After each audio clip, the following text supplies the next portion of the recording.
আসসালামু আলাইকুম রহমতুল্লাহ। দর্শক, আজকে আমি ওমর ফারুক ভাই আমার কাছে আসছে। ওমর ফারুক ভাইয়ের সাথে একটু কথা বলবো যে ওনার একটা সমস্যা নিয়ে আসছিল।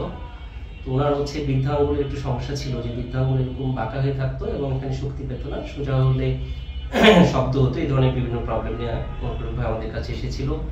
তো আমরা এখন ওমর ফারুক ভাইয়ের কাছে জানবো যে ওমর ফারুক ভাই আসলে তার সমস্যাগুলো নিয়ে কেমন আছে। তো ভাই, কেমন আছেন আপনি? আলহামদুলিল্লাহ ভালো আছি এখন। টাকা আমি দীর্ঘদিন আমি এটা অস্বস্তি ভোগ করছিলাম। পরে এই ভাইয়ের চিকিৎসা নিয়ে আমার আঙুল যেরকম হতো আবার সোজা হতো না, সোজা হলে আবার আবার বাঁকা হলে সোজা হতো না, হ্যাঁ একটা শব্দ হতো। আচ্ছা। হ্যাঁ, পরে আমি এখানে চিকিৎসা নিয়ে উপকৃত হয়েছি।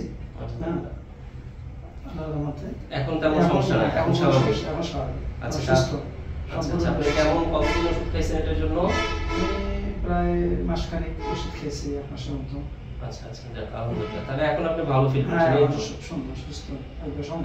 তো দর্শক, আমি যে বিষয়টা বোঝাতে চাচ্ছি যে হোমিওপ্যাথিতে আসলে এটা রিভিউ বা এটা দেখানোর খুব একটা গুরুত্বপূর্ণ কোনো বিষয় না যে অনেক বড় একটা ডিজিজ, কিন্তু হোমিওপ্যাথিতে ছোট থেকে শুরু করে যে কোনো ধরনের বড় ধরনের ডিজিজের জন্য ভালো কাজ করে থাকে। এই বিষয়টা আপনাদেরকে বলার জন্য জাস্ট এই ওনার ভাইয়ের সাথে একটু কথা বলা আর আপনাদের সাথে এটা শেয়ার করা।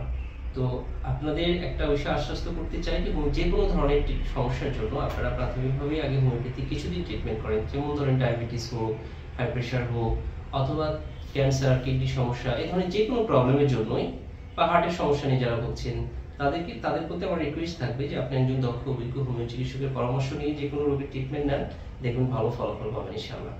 তো সবাই ভালো থাকবেন, সুস্থ থাকবেন। ধন্যবাদ ওমর ফারুক ভাইকে। তো আপনাদেরকেও ধন্যবাদ।